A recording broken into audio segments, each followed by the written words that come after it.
Lesson 86, number 12.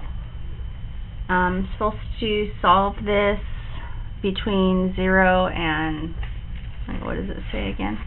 Between 0 and 2 pi. Okay, so looks like a factoring problem to me. I think of this thing as x squared, and I think of this as x. And so when there's a coefficient on my x squared term, you know, a coefficient besides 1, I kind of have to do it the long way, do the long form, the long method. So I'll do my diamond problem, but I'm going to multiply that coefficient of the x squared by the constant. So I need something that multiplies to make 2 and adds to make 3. And then once I get that, I can either factor by grouping, or I can use this area model box. Kind of starting to like this area model box. The area model box, you'll go, you take the first term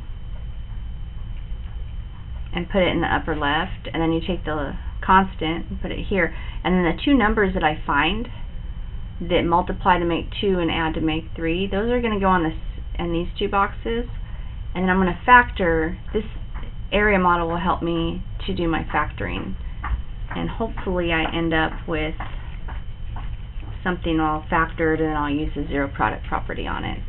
So what multiplies to make 2 and adds to make 3? I'm thinking 2 times 1 would work. Okay, so I'll say this is 2 sine x, and this is just sine x. And then here's the part where you could factor this out by grouping, or you can use this area model. You know that area is length times width. So I know that whatever I write up here times whatever I write up here has to equal 2 sine squared x.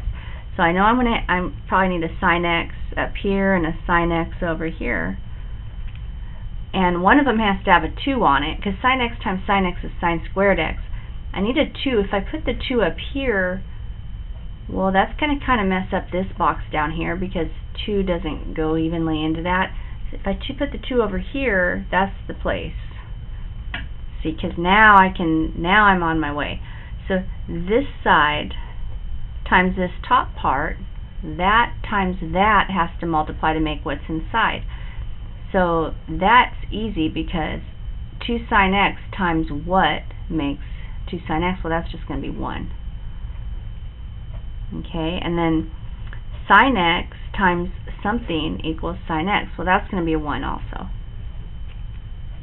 Okay, and then I check, does the top times the side, or the length times the width, does that work out right here? It does. Okay, so these are my two numbers that go here. So I'm going to factor it into 2 sine x plus 1 and sine x plus 1. Some people can just look at it by inspection, and they can kind of figure out what it's going to be, but I always do it this kind of a long way.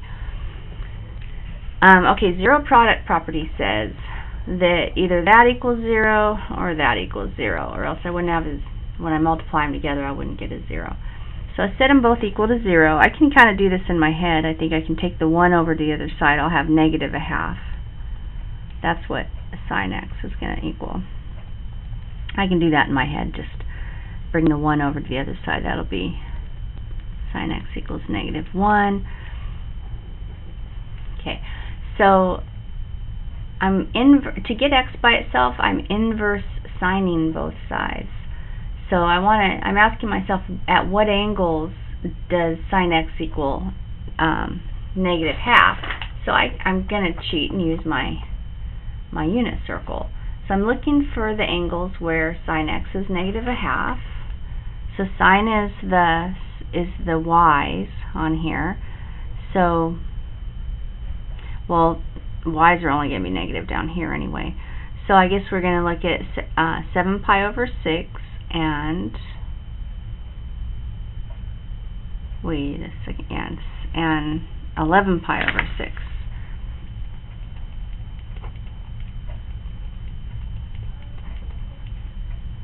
Okay, those are some of my values.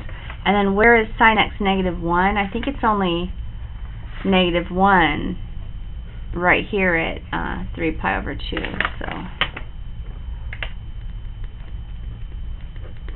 there's 3 answers. 1, 2, 3. Let me check that. Yep, that's correct.